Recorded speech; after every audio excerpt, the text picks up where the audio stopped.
Hello guys, कशा आहात? मी प्राध्यापक राज शिंदे आपणा सर्वांचे केमिकल थर्मोडायनामिक्स मधील आजच्या महत्वाच्या सेशन मध्ये आपणा सर्वांचे स्वागत करतो. तर विद्यार्थी मित्र हो, आज आपण केमिकल थर्मोडायनामिक्स मधील अत्यंत महत्वाचा कंटेंट पाहणार आहोत. It's name is thermodynamic equilibrium.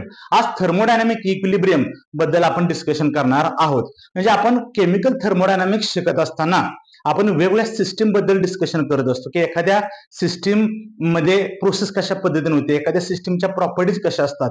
त्याचबरोबर एखादी जर सिस्टीम असेल तर ती इक्विलिब्रियम कंडिशन मध्ये जर असेल तर त्यापासून आपल्याला वर्क डन मिळतं का? तर डेफिनेटली नाही. म्हणजे ज्यावेळी एखादी सिस्टीम इक्विलिब्रियम कंडिशन मध्ये असते म्हणजे काय असतं लक्षात घ्या. हे इक्विलिब्रियम कंडिशन म्हणजे नेमकं काय आहे आणि इक्विलिब्रियम कंडिशनचा केमिकल थर्मोडायनामिक्स मध्ये काय इम्पॉर्टंट रोल आहे तो आजच्या सेशन मध्ये आपण काय करायचं पाहायचा आहे. So are you ready to learn new concept? Okay, with Raj sir, you have to definitely learn this concept. Okay, so today we are going to discuss thermodynamic equilibrium. आपण thermodynamic equilibrium काय करणार आहोत पाहणार आहोत. But what is mean by equilibrium? आता हे equilibrium म्हणजे नेमकं काय आहे? What is the meaning of equilibrium? हे equilibrium जे आहे ही टर्म पहिल्यांदा मी काय करणार तुम्हाला एक्सप्लेन करणार आहे. आता equilibrium जी टर्म आहे, equilibrium जी टर्म आहे, what is mean by equilibrium? हे इक्विलिब्रियम काय आहे विद्यार्थी मित्र, हे पहिली गोष्ट तुम्हाला माहित असणं गरजेचं आहे. म्हणजे जर नाव समजलं तुम्हाला इक्विलिब्रियम म्हणजे काय हे जर समजलं तुम्हाला तर डेफिनेटली कोणती सिस्टीम ही इक्विलिब्रियम कंडिशन मध्ये कधी असणार आहे आणि इक्विलिब्रियम कंडिशन मध्ये असल्यानंतर त्याच्या ज्या मॅक्रोस्कोपिक प्रॉपर्टी असणार आहेत त्या मॅक्रोस्कोपिक प्रॉपर्टी मध्ये काय चेंज येणार आहे ते काय करायचं आपल्याला पाहायचं आहे. तर बघूया पहिल्यांदा what is mean bye equilibrium. He equilibrium काय आहे नेमकं समजून घेऊया. तर इक्विलिब्रियम हा जो वर्ड आहे विद्यार्थी मित्र हा दोन वर्ड पासून काय केला बनलेला आहे. फर्स्ट जो वर्ड आहे दॅट इज इक्वी. काय आहे? इक्वी. इक्वी म्हणजे काय असणार आहे? इक्वल. इक्वी म्हणजे काय असणार आहे विद्यार्थी मित्र हो? इक्वल. काय असणार? इक्वल. आणि लिब्रा. लिब्रा म्हणजे आपल्याला माहित आहे रास तुळा रास, बरोबर नाही? दॅट इज बॅलन्स, तराजू, बरोबर. तर that is equal, equal, balance, equal, balance. So it is simple the meaning of equilibrium. तर विद्यार्थी मित्र हो, मिनिंग काय इक्विलिब्रियमचं? That is equal balance. म्हणजे a system having state in a equal balance. म्हणजे अशी स्टेट की जी कशी आहे? बॅलन्स्ड कंडिशन मध्ये आहे. अशी स्टेट की जी कशी आहे? बॅलन्स्ड कंडिशन मध्ये आहे. त्याला काय म्हणायचं? इक्विलिब्रियम. काय म्हणायचं त्याला? It is called as a equilibrium. आपण त्याला इक्विलिब्रियम असं म्हणणार आहोत. लक्षात घ्या. आता इक्विलिब्रियम जे आहे हे एखादी सिस्टीम इक्विलिब्रियम कंडिशन मध्ये असतं म्हणजे काय असतंय? What is mean bye equilibrium condition हे समजून घेण्यासाठी आपण काय करूया, एक सिस्टम घेतोया. मी काय करतो, एक सिस्टम घेतोय. Suppose this is my system. ही काय आहे? माझी सिस्टम आहे. काय आहे? ही माझी काय आहे? सिस्टम आहे. मग मला सांगा, जर सिस्टम जर असेल तर त्या सिस्टमचे काहीतरी प्रॉपर्टीज असतील का नाही? त्याच्या ज्या प्रॉपर्टी असणार आहेत, कारण थर्मोडायनामिक्स मध्ये आपण सिस्टीमच्या कोणत्या प्रॉपर्टी स्टडी करतो? Macroscopic properties. कोणत्या करतो? Macroscopic property. म्हणजे त्या मॅक्रोस्कोपिक प्रॉपर्टी कोणत्या आहेत? प्रेशर आहे, व्हॉल्यूम आहे, टेम्परेचर आहे. ह्या सर्व प्रॉपर्टी आहेत they are called as a macroscopic property. म्हणजे अशी सिस्टम की ज्या सिस्टम मध्ये कोणत्याही प्रकारचा स्पॉन्टेनियस केमिकल चेंज पाहायला मिळत नाही. कोणताही स्पॉन्टेनियस चेंज पाहायला मिळत नाही. म्हणजे if there is no change in their macroscopic properties. म्हणजे अशी पर्टिक्युलर कंडिशन की ज्या कंडिशन मध्ये कोणताही स्पॉन्टेनियस चेंज झालेला पाहायला मिळत नाही. म्हणजे there is no any change in their macroscopic properties like pressure, volume, temperature, internal energy, etc. with time. तर विद्यार्थी मित्र हो, विथ टाइम आपल्याला प्रॉपर्टी चेंज झालेल्या पाहायला मिळत नाही. म्हणजे काय असणार आहे? Everything is in balanced condition. Everything is in balanced condition. म्हणजे ज्यावेळी सिस्टम आणि सराउंडिंग ह्या दोन्ही ज्यावेळी एकमेकांसमोर येतील, हा सिस्टम आणि सराउंडिंगच्या मध्ये कोणत्या प्रकारचा प्रेशरचा चेंज झालेला पाहायला मिळणार नाही, व्हॉल्यूमचा चेंज झालेला पाहायला मिळणार नाही, टेम्परेचरचा चेंज झालेला पाहायला मिळणार नाही between system and surrounding. Such a state we called as in equilibrium condition. म्हणजे what is the definition of thermodynamic equilibrium मित्र तो. चला तर डेफिनेशन मी सांगतो तुम्हाला. डेफिनेशन आहे what is the definition of thermodynamic equilibrium. तर first I will write the definition. Definition आहे a system is said to have thermodynamic a system is said to have attained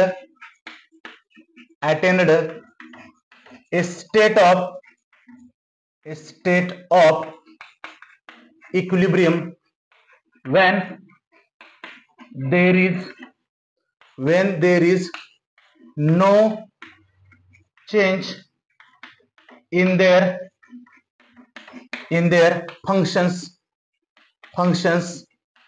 like energy, pressure, volume, temperature with time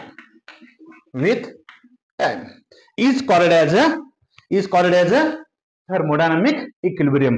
म्हणजे thermodynamic equilibrium म्हणजे नेमकं काय आहे? A system is said to have attained a state of equilibrium. म्हणजे एखादी system जी आहे ही इक्विलिब्रियम स्टेट कधी अटेन करते?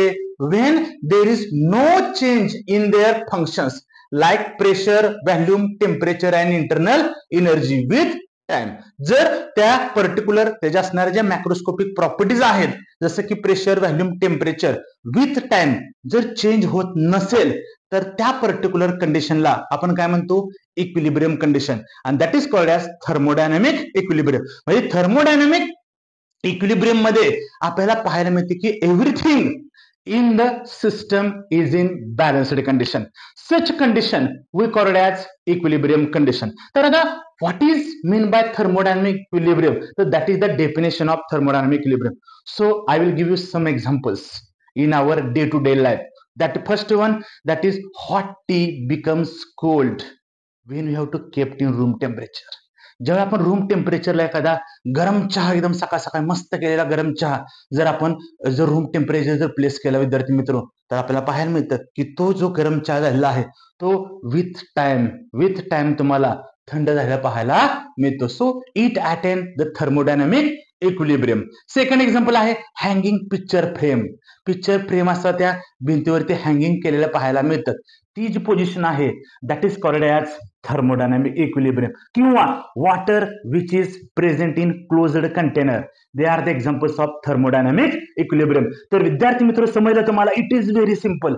अतिशय सोप्या आणि सिंपल भाषेमध्ये आपल्याला हा कन्सेप्ट काय करायचा पाहायचा आहे. तरी सिंपल एक्झाम्पल आहेत. आता ह्या एक्झाम्पल वरून आपल्याला समजून घ्यायचं की हे जे थर्मोडायनामिक इक्विलिब्रियम असणार आहे त्या थर्मोडायनामिक इक्विलिब्रियमचे कोणकोणते टाईप. चला तर there are 3 types of thermodynamic equilibrium. किती टाईप आहे त्याचे? 3 टाइप आहेत. फर्स्ट जो टाइप आहे that is called as thermal equilibrium. First जो टाइप आहे that is called as thermal equilibrium. मी डेफिनेशन जी लिहिली आहे ती थोडीशी क्लिअर करतो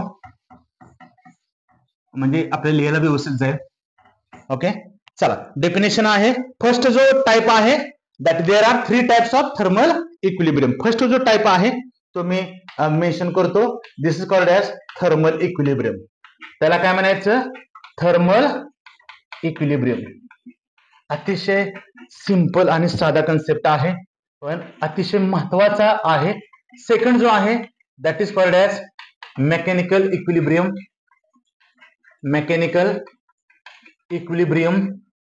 आणि थर्ड जो आहे विद्यार्थी मित्र हो दॅट इज केमिकल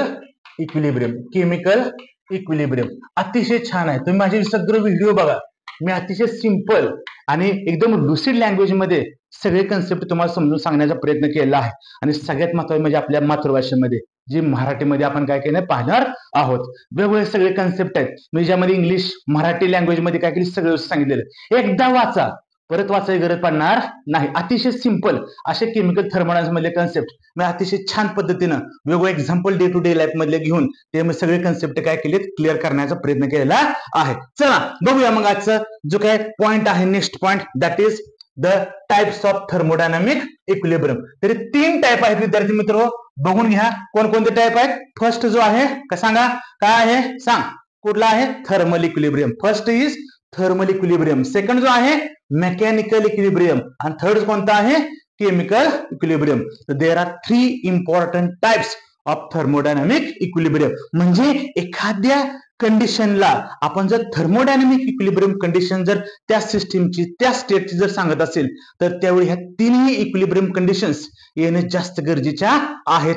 जर ह्या तिन्ही जर कंडिशन असतील तरच ती सिस्टम तुम्हाला थर्मोडायनामिक इक्विलिब्रियम कंडिशन मध्ये असलेली पाहायला मिळते. जर यातली एकही कंडिशन जर त्यामध्ये जर सॅटिस्फाईड होत नसेल तर this is not called as thermodynamic equilibrium. चला बघूया what is mean by thermal equilibrium, what is mean by mechanical equilibrium, what is mean by chemical equilibrium. I will discuss one by one. So first equilibrium type it's called as thermal equilibrium.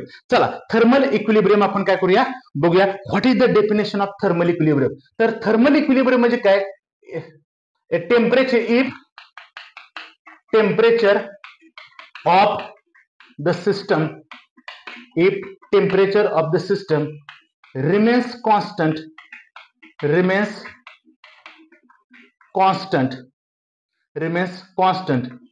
in is a constant with time.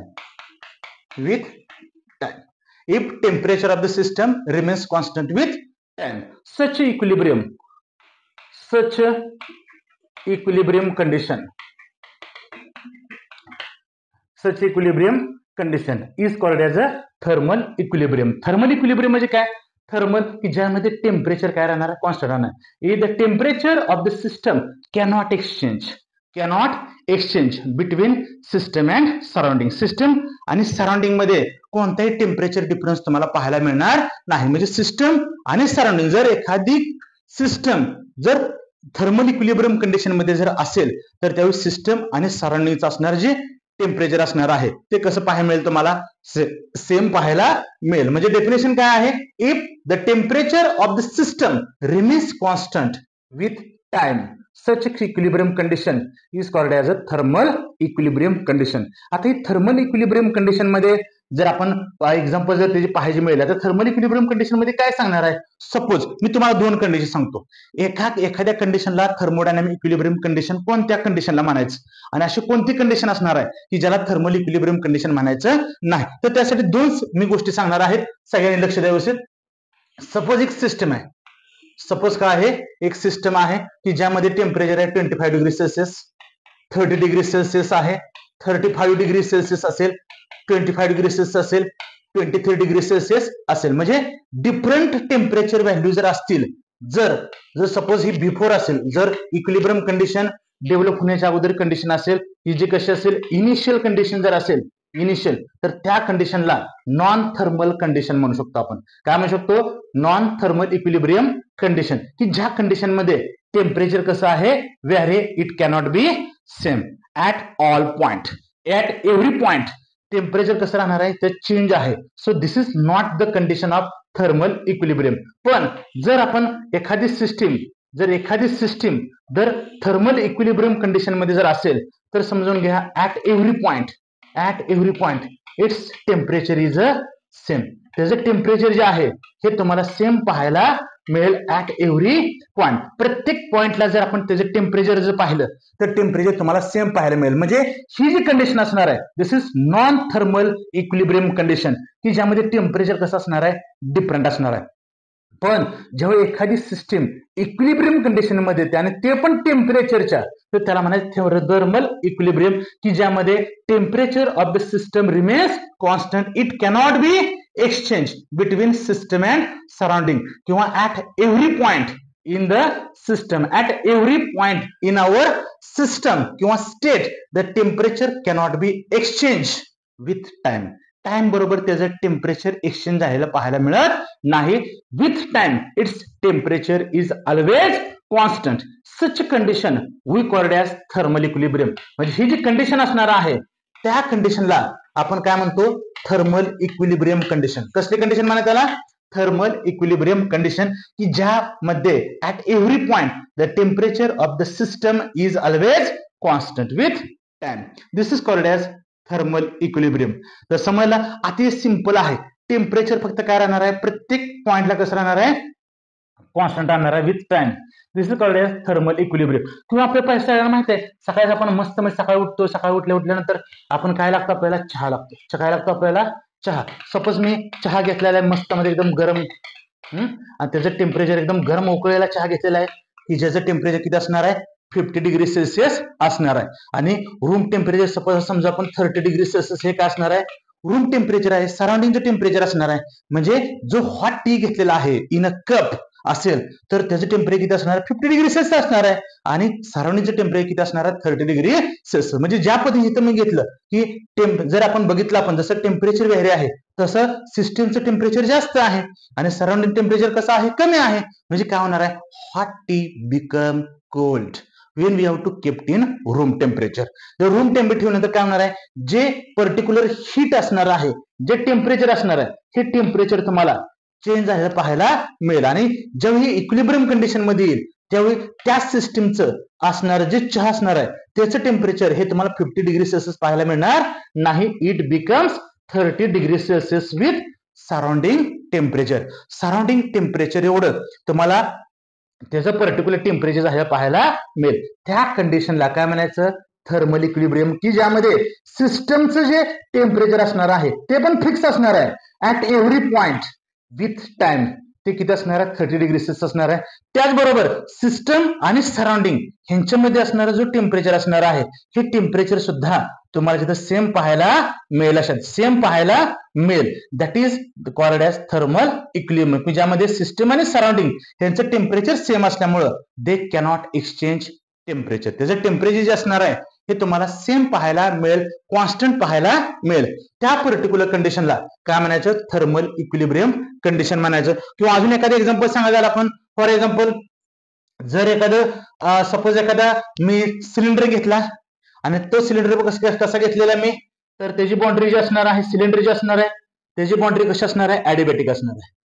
Boundary कशी असणार आहे त्याची ॲडिबॅटिक boundary तुम्हाला पाहायला मिळते. ॲडिबॅटिक म्हणजे काय त्याला आपण ॲडिबॅटिक जी बाउंड्री असणार आहे ॲडिबॅटिक बाउंड्री की ज्यातनं काय होणार आहे टेम्परेचर तुम्हाला चेंज झालं पाहायला मिळणार नाही. आणि याच्यामध्ये मी काय केलं एक पिस्टन घेतलेला आहे, एक पिस्टन आहे बरोबर.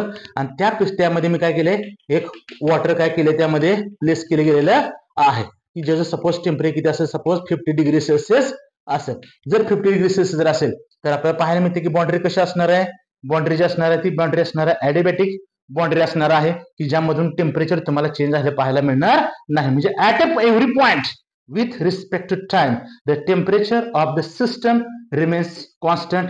सच equilibrium we called as thermal equilibrium. तर अतिशय सिंपल आहे, साधे सिंपल. आपल्याला वेगवेगळ्या केमिकल रिएक्शन मध्ये आपल्याला थर्मल इक्विलिब्रियम ज्यावेळी शब्द येतो त्यावेळी नेहमी लक्षात ठेवा विद्यार्थी मित्र की टेम्परेचर कसं असणार आहे at every point is always same with respect to time. Okay, so this is called as thermal equilibrium. तर अशा पद्धतीनं आपण फर्स्ट इक्विलिब्रियमचा जो टाइप आहे तो काय केला आपण पाहिलेला आहे. चला नेक्स्ट आपण टाइप बघूया mechanical equilibrium. It is very interesting, it is very interesting. चला ह्याच्यामध्ये काय कॉन्स्ट असणार आहे फक्त टेम्परेचरच्या ऐवजी काय टाकायचं आपल्याला प्रेशर टाकायचं. मग काय येणार if pressure of the system, if the pressure of the system remains constant with time बरोबर जर बघितलं आपण विथ रिस्पेक्ट टाइम तर त्या इक्विलिब्रियम कंडिशनला काय म्हणाले विद्यार्थी मित्र हो मेकॅनिकल इक्विलिब्रियम. म्हणजे if pressure of the system remains constant with time, म्हणजे एखादी सिस्टीम जर असेल आणि त्या सिस्टीम मध्ये जर प्रेशर जर कॉन्स्टंट राहत असेल विथ टाइम तर त्या इक्विलिब्रियम कंडिशनला काय म्हणायचं मेकॅनिकल इक्विलिब्रियम, की ज्यामध्ये there is no unbalanced forces are present in the system, की त्या सिस्टम मध्ये कोणत्याही प्रकारचे अनबॅलन्स्ड फोर्सेस पाहायला मिळणार नाहीत. No unbalanced forces present in the system. त्या सिस्टम मध्ये कोणतेही अनबॅलन्स्ड फोर्सेस तुम्हाला पाहायला मिळणार नाही. त्या कंडिशनला काय म्हणायचं मेकॅनिकल इक्विलिब्रियम. जस्ट लाईक असं घेऊया, सेम एक्झाम्पल घेऊया. सपोज एक सिस्टम असेल की जी कशी असणार आहे नॉन मेकॅनिकल इक्विलिब्रियम कंडिशन आहे. नॉन मेकॅनिकल इक्विलिब्रियम कंडिशन म्हणजे काय असणार आहे की सपोज त्याचं प्रेशर असेल 1 बार असेल, सपोज त्याचं प्रेशर असेल 2 बार असेल 3 बार असेल. म्हणजे अशी सिस्टीम की ज्यामध्ये प्रेशर कसं असेल व्हेरी असेल. म्हणजे त्या कंडिशनला कसली कंडिशन म्हणायची, नॉन मेकॅनिकल इक्विलिब्रियम. पण जर एखादी सिस्टीम मेकॅनिकल इक्विलिब्रियम कंडिशन मध्ये आहे जर आपण म्हणत असेल तर त्यावेळी लक्षात घ्यायला पाहिजे प्रत्येक पॉइंटला at every point the pressure of the system is always constant. त्याचं प्रेशर जे असणार आहे हे कसं असणार आहे, ऑलवेज कॉन्स्टंट मिळणार आहे. इथे बघा 1 बार 2 बार 4 बार 3 बार असणार आहे. म्हणजे ही जी कंडिशन असणार आहे ही कसली असणार, नॉन मेकॅनिकल इक्विलिब्रियम कंडिशन. पण जेव्हा आपण मेकॅनिकल इक्विलिब्रियम कंडिशन म्हणतो त्यावेळी जे प्रेशर असणार आहे सिस्टमचं हे कसं असणार आहे, it is always constant. It cannot be exchange between system and surrounding with time. This is called as mechanical equilibrium. त्या कंडिशनला काय म्हणायचं, मेकॅनिकल इक्विलिब्रियम असं आपण म्हणू शकतो. किंवा सिंपल एक्झाम्पल मी आता सांगितलं, ज्या पिक्चर फ्रेम्स असतात ज्या हँगिंग पोझिशन मध्ये आपल्याला वॉलवरती पाहायला मिळतात ती जी पर्टिक्युलर कंडिशन आहे this is called as mechanical equilibrium, की ज्यावरती अपवर्ड डायरेक्शन आणि डाऊनवर्ड डायरेक्शन जो फोर्स त्याच्यावरती ऍक्ट झाले असतात ते कसे असतात, सेम तुम्हाला पाहायला मिळतात, की ज्यामुळे पर्टिक्युलर ते तुम्हाला कुठल्याही प्रकारचा अनबॅलन्स्ड फोर्स त्या कंडिशन मध्ये पाहायला मिळत नाही. त्या पर्टिक्युलर कंडिशनला आपण काय म्हणतो, मेकॅनिकल इक्विलिब्रियम कंडिशन म्हणतो. किंवा resting of book on the top of the table. जर एखादा फॉर एक्झाम्पल आपण टेबल जर बघितला, तर त्या टेबलवरती जर आपण सपोज काय केलं आपण, एखादं मी काय केलं एक बुक ठेवलं केमिस्ट्रीचं, मला केमिस्ट्री आवडतो म्हणून मी केमिस्ट्रीचं काय केलं बुक काय केलं त्याच्यावरती ठेवलं आहे. म्हणजे ही जी पोझिशन आहे म्हणजे text book which is kept on table. जर टेबलवरती जर मी रेस्टिंग पोझिशन मध्ये जर ठेवलं असेल तर त्यावेळी काय होणार आहे, जो अपवर्ड डिरेक्शन ऍक्ट होणारा जो फोर्स असणार आहे आणि त्याबरोबर डाऊनवर्ड डिरेक्शन जो ऍक्ट असणारा फोर्स असणार आहे तो कसा असणार आहे, बॅलन्स्ड कंडिशन मध्ये तुम्हाला पाहायला मिळतो. त्या पर्टिक्युलर इक्विलिब्रियम कंडिशनला विद्यार्थी मित्र काय म्हणायचं, मेकॅनिकल इक्विलिब्रियम म्हणायचं. काय म्हणायचं त्याला, मेकॅनिकल इक्विलिब्रियम. असे नंबर ऑफ एक्झाम्पल्स तुम्हाला पाहायला मिळतात. लक्षात घ्या, सपोज तुम्ही जर बघितलं असेल असं की वेगवेगळ्या ठिकाणी वेगवेगळ्या पिक्चर मध्ये, जसं विवाह पिक्चर पाहिला असेल तुम्ही, बरोबर नाही, त्या विवाह पिक्चर मध्ये जर बघितलं असेल तर त्यामध्ये असे रस्सी खेच स्पर्धा असते. लक्षात घ्या की वेगवेगळ्या ठिकाणी आपण बघतो की सपोज त्याचा हा पॉइंट असेल, इथे एक पर्टिक्युलर काय असेल, असे एक रस्सी आहे, इकडे एक पूर्ण रस्सी आहे, एक इथं पर्टिक्युलर काय केले, काही पर्सन्स असतील व्हॉटेवर, इथं काही पर्सन्स असतील व्हॉटेवर. हा काय करतोय, ह्या डिरेक्शनला काय करतोय, त्याला रस्सी ओढतोय. हा पण काय करतोय, ह्या रस्सी ह्या साईडला ओढतोय, एका साईडला ओढतोय, दुसऱ्या साईडला काय करतो, ओढतोय. म्हणजे जो पर्टिक्युलर कंडिशन राहणार आहे की ज्या कंडिशन मध्ये हा फोर्स बसणार आहे तो त्या साईडला ऍक्ट झालाय, हा ऍक्ट झालाय. म्हणजे जी कंडिशन डेव्हलप होणार आहे त्या कंडिशनला आपण काय म्हणतो, मेकॅनिकल इक्विलिब्रियम, की ज्यामध्ये जो फोर्स असणार आहे हा एक साईडला असणार आहे, हा एक साईडला असणार आहे. म्हणजे फोर्स तुम्हाला बॅलन्स झालेला पाहायला मिळणार. म्हणजे कुठले एक दोघं जे असणार आहेत हे सेम पाहायला मिळणार. हा इकडे पण रशी ओढली जाणार नाही आणि तिकडे पण ओढली जाणार नाही. जे फोर्स ऍक्ट झालेले आहेत ते कसे असणार आहेत, बॅलन्स्ड कंडिशन मध्ये असणार आहेत. त्या पर्टिक्युलर कंडिशनला विद्यार्थी मित्र काय म्हणायचं, मेकॅनिकल इक्विलिब्रियम. समजलं का, अतिशय सोपं आहे. अशा सोपं. चला अजून एक एक्झाम्पल मस्त सांगतो. मस्त मध्ये बागेत तुम्ही जाता, बरोबर नाही, बागेत वगैरे मस्त जाता, फिरता, एन्जॉय करता. लक्षात घ्या त्यामध्ये अजून एक गोष्ट तुम्हाला बघायला मिळते, that is called as seesaw. आपण काय बघतो, सी सॉ, की जो अशा पद्धतीने असतो तो काय असतो, अशा पद्धतीने असतो. आपण बरोबर ह्या सी सॉ मध्ये काय करतात, बसतात लहान मुलं वगैरे बघतात, एका साईडला हा बसला असतो, एका साईडला हा बसला असतो आणि वर खाली आपल्याला पाहायला मिळतं. लक्षात घ्या त्या कंडिशन मध्ये जर बघितलं असे दोन बसले की ज्यामध्ये हा या साईडला बसलेला आहे, हा या साईडला बसलेला आहे आणि तो सी सॉ जर सेम असेल, सेम जर पोझिशनला जर असेल, बॅलन्स्ड कंडिशन मध्ये जर असेल तर त्या कंडिशनला काय म्हणायचं, मेकॅनिकल इक्विलिब्रियम म्हणायचं. का म्हणायचं, कारण त्याच्यावर जो ऍक्ट होणारा जो फोर्स असतो तो बोथ साइडनं कसा असतो, आपल्याला इक्वल प्ले झालेला पाहायला मिळतो. त्या पर्टिक्युलर कंडिशनला काय म्हणायचं, मेकॅनिकल इक्विलिब्रियम, की ज्यामध्ये ती जी कंडिशन आहे ती बॅलन्स्ड कंडिशन मध्ये तुम्हाला ते पर्टिक्युलर पाहायला मिळतं. किंवा सपोज असं लक्षात घ्या, माझ्या हातामध्ये चॉक आहे, पेन असेल, व्हॉटेवर असेल माझ्या हातामध्ये चॉक, हे कसे, हे कोणत्या इक्विलिब्रियम कंडिशन मध्ये आहेत विद्यार्थी मित्र, लक्ष देणे गरजेचं आपल्याला.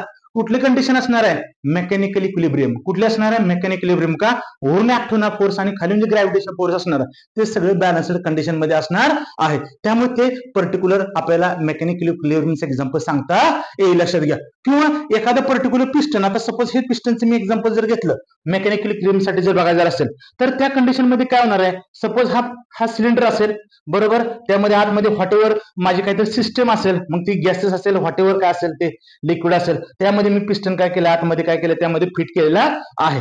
ज्यावेळी विद्यार्थी मित्र सिस्टीमचं pressure, suppose P system is equal to P surrounding. जर सिस्टीमचं प्रेशर आणि सराउंडिंगचं प्रेशर जर दोन्ही जर सेम असेल म्हणजे काय असणार आहे, जे पिस्टनवरती ऍक्ट होणारं जे प्रेशर असणार आहे that is called as surrounding pressure. बरोबर. आणि जे सिस्टीमचं असणारं जे प्रेशर असणार आहे सिस्टम, ह्या दोन्हीमध्ये जर बघितलं जर बोथ आर सेम, सिस्टीमचं प्रेशर आणि सराउंडिंगचं प्रेशर जर सेम असेल तर there is no movement of piston is observe. पिस्टनची मुवमेंट पाहायला मिळेल का? नाही. पिस्टन ऍज इट इज असणार. कसा असणार आहे? As it is. तो वरतीही जाणार नाही आणि खाली येणार नाही. जी पोझिशन असणार आहे विद्यार्थी मित्र त्याला काय म्हणायचं? Mechanical equilibrium. काय म्हणायचं त्याला? Mechanical equilibrium. तर अशा पद्धतीनं मी वेगवेगळे एक्झाम्पल देऊन तुम्हाला मेकॅनिकल इक्विलिब्रियम कंडिशन काय केली आहे एक्सप्लेन केली गेलेली आहे. चला आता लास्ट कंडिशन बघूया which is very important and interesting. It's name is chemical equilibrium. बघूया आपण केमिकल इक्विलिब्रियम म्हणजे काय आहे. सेम आहे. जसं इथं टेम्परेचर आहे, जिथं प्रेशर आहे, तसं इथं काय असणार आहे? Chemical composition. ही chemical composition remains same with time. Alashat, if chemical composition of the system remains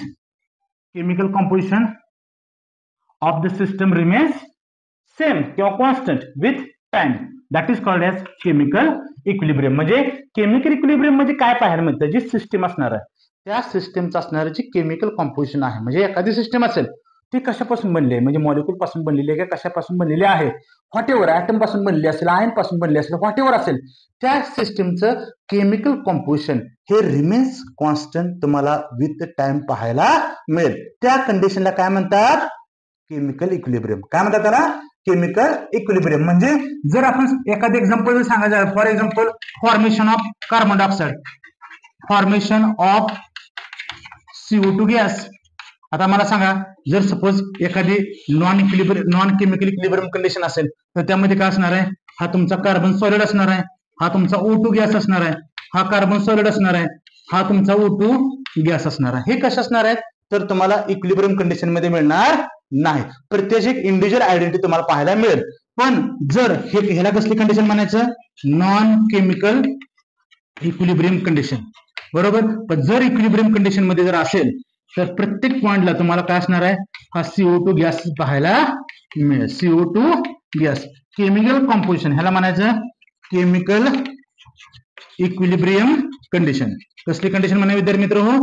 chemical equilibrium condition, की ज्यामध्ये CO2 गॅस जो असणार आहे त्याचं असणारं केमिकल कॉम्पोजिशन असणार आहे हे तुम्हाला सेम पाहायला मिळतं with respect to time. With time there is no change in their chemical composition. अजून पण आहे फॉर्मेशन ऑफ कार्बोनिक ऍसिड. जर बघितलं आपण H2O प्लस CO2 गॅस जर बघितलं आपण तर त्या कंडिशन मध्ये H2CO3 हा तुम्हाला पर्टिक्युलर पाहायला मिळतो. This is called age carbonic जे ऍसिड आहे it is also the example of chemical equilibrium. अशा नंबर ऑफ रिएक्शन आहेत for the formation of ammonia bye Haber process की ज्यामध्ये तुम्हाला इक्विलिब्रियम कंडिशन तयार झालेली पाहायला मिळते. तर त्या पर्टिक्युलर कंडिशनला आपण काय म्हणतो? केमिकल इक्विलिब्रियम कंडिशन म्हणतो. अजूनही काही एक्झाम्पल मी तुम्हाला सांगणार आहे. आता केमिकल इक्विलिब्रियम कंडिशन मध्ये नेमकं काय होतं हे थोडस आपण काय करूया समजून घेऊया, लक्षात घ्या. आता फॉर एक्झाम्पल जर बघितलं आपण एक सिंपल एक्झाम्पल आहे जे डे टू डे लाईफ मध्ये आपण बघतो. Cooking of food in pressure cooker किंवा steaming of rice in pressure cooker. तर प्रेशर कुकर मध्ये जर आपण बघितलं लक्षात घ्या विद्यार्थी मित्र. तर सपोज मी एक सिंपल एक डायग्रामॅटिकली दाखवण्याचा प्रयत्न करतोय. Suppose this is the pressure cooker. हा एक प्रेशर कुकर आहे. बरोबर. आणि या प्रेशर कुकर मध्ये जर मी सपोज त्यामध्ये स्टीमिंग ऑफ राईस जर करत असेल प्रेशर कुकर मध्ये it is a best example of closed system, की याच्यामध्ये बघितल्यानंतर काय असणार आहे? जे रेट ऑफ इव्हॅपोरेशन असणार आहे. काय असणार आहे? रेट ऑफ इव्हॅपोरेशन जो असणार आहे आणि त्याचबरोबर रेट ऑफ काय असणार आहे? कंडेन्सेशन. रेट ऑफ इव्हॅपोरेशन आणि रेट ऑफ कंडेन्सेशन कसं असणार आहे? सेम तुम्हाला पाहायला मिळतो. त्या पर्टिक्युलर म्हणजे सिस्टीमच आहे त्या सिस्टीम मध्ये रेट ऑफ इव्हॅपोरेशन आणि रेट ऑफ कंडेन्सेशन जर हे सेम असतील तर समजून घ्यायचे त्याचे केमिकल कॉम्पोजिशन कसं असणार आहे? सेम असणार आहे. It cannot be change with respect to time. म्हणजे ती जी कंडिशन तयार होते की ज्यामध्ये काय असणार आहे, rate of evaporation is equal to काय असणार आहे, रेट ऑफ कंडेन्सेशन. बरोबर. त्या कंडिशनला आपण काय म्हणतो, डायनामिक इक्विलिब्रियम कंडिशन म्हणतो. अशा नंबर ऑफ ज्या वेगवेगळ्या प्रोसेस असणार आहेत की ज्यामध्ये तुम्हाला केमिकल इक्विलिब्रियम पाहायला मिळते. हे जर थोडस ग्राफिकली जर रिप्रेझेंट करण्याचा जर आपण प्रयत्न केला, सपोज हे मी टाइम घेतो इथं, त्यानंतर इथं मी रेट ऑफ रिॲक्शन घेतलेला आहे. आणि याच्यामध्ये बघितलं जर टाइम कमी असेल, जर सुरुवात टाइम असेल, तर रेट ऑफ रिॲक्शन जो असणार आहे तो तुम्हाला जास्त बघायला मिळतो. जर विथ रिस्पेक्ट टू टाइम जर बघितला तर रेट ऑफ फॉरवर्ड रिॲक्शन आपल्याला कमी झालेला पाहायला मिळतो. आणि त्याचबरोबर याच्याबरोबर जसं जस्ट टाइम ही होत जाईल तसं तुम्हाला याच्यामध्ये जर बघितलं कंडिशन मध्ये, तर जो काय रेट ऑफ बॅकवर्ड रिॲक्शन आहे हे बघायला मिळतो. This is the rate of forward reaction हा कमी झालेला पाहायला मिळतो विथ रिस्पेक्ट टाइम. आणि रेट ऑफ बॅकवर्ड रिॲक्शन हे काय म्हणजे तुम्हाला वाढत गेलेला पाहायला मिळतो. म्हणजे एक अशी कंडिशन की ज्यामध्ये rate of forward reaction is equal to rate of backward reaction. तर ही जी काही कंडिशन तयार होते त्या कंडिशनला काय म्हणायचं, केमिकल इक्विलिब्रियम कंडिशन म्हणायचं. म्हणजे असे नंबर ऑफ एक्झाम्पल्स आहेत की त्यावरून आपण वेगवेगळे ज्यावेळी थर्मोडायनामिक्स आपण शिकत आहे त्या थर्मोडायनामिक्स मध्ये आपल्याला प्रत्येक ठिकाणी वेगवेगळं थर्मल इक्विलिब्रियम आपल्याला पाहायला मिळेल, केमिकल इक्विलिब्रियम पाहायला मिळेल, मेकॅनिकल इक्विलिब्रियम पाहायला मिळेल. फक्त महत्वाची गोष्ट काय असणार आहे की आयडेंटिफिकेशन इज मोस्ट इम्पॉर्टंट. म्हणजे ती इक्विलिब्रियम कंडिशन कोणती आहे, थर्मल आहे, मेकॅनिकल आहे का केमिकल आहे. जर हे तिन्ही कंडिशन एखाद्या सिस्टीम मध्ये जर थर्मली, मेकॅनिकली आणि केमिकली जर हे इक्विलिब्रियम कंडिशन मध्ये जर हे तिन्ही जर असतील तर त्या पर्टिक्युलर इक्विलिब्रियम कंडिशनला काय म्हणायचं, थर्मोडायनामिक इक्विलिब्रियम. म्हणजे तिन्ही कंडिशन जर असतील तर त्यावेळी आपण त्या सिस्टीम कोणत्या कंडिशन मध्ये असते, तर थर्मोडायनामिक इक्विलिब्रियम कंडिशन मध्ये असते पाहायला मिळते. या दोन आयतन एक जरी नसेल तर ती कंडिशन आपण थर्मोडायनामिक इक्विलिब्रियम कंडिशन मध्ये आहे असं आपण सांगू शकत नाही. तर विद्यार्थी मित्र, आज आपण अत्यंत महत्वाचा आणि इंटरेस्टिंग असा सेशन आज आपण पाहिलेला आहे. डेफिनेटली आजचा हा व्हिडिओ जो आहे तुम्हाला आवडला असेल. जर व्हिडिओ आवडला असेल तर लाईक करायला विसरू नका. त्याचबरोबर माझा आजचा व्हिडिओ जो आहे थर्मोडायनामिक इक्विलिब्रियम वरचा तो कसा वाटला हा कमेंट सेशन मध्ये मला अवश्य कळवा. त्याचबरोबर अजूनही लक्षात घ्या विद्यार्थी मित्र, आम्ही प्रयत्न करत असतो तुम्हाला छान पद्धतीने शिकवण्याचा. त्यामुळे तुमच्या मोटिवेशनची, तुमच्या सपोर्टची गरज आहे. त्यामुळे जे विद्यार्थी हे चॅनल बघत असतील डेफिनेटली येणारे व्हिडिओ हे अतिशय छान पद्धतीने मी शिकवण्याचा तुम्हाला प्रयत्न करणार आहे. तरी सगळ्यांनी माझ्या चॅनलला सबस्क्राईब करावं मी पर्सनली तुम्हाला विनंती करतो. लक्षात घ्या. तर बघूया आपण नेक्स्ट सेशन मध्ये अजून इंटरेस्टिंग कन्सेप्ट घेऊन मी तुमच्या समोर येणार आहे. So thank you very much guys to watching my session. Have a nice day.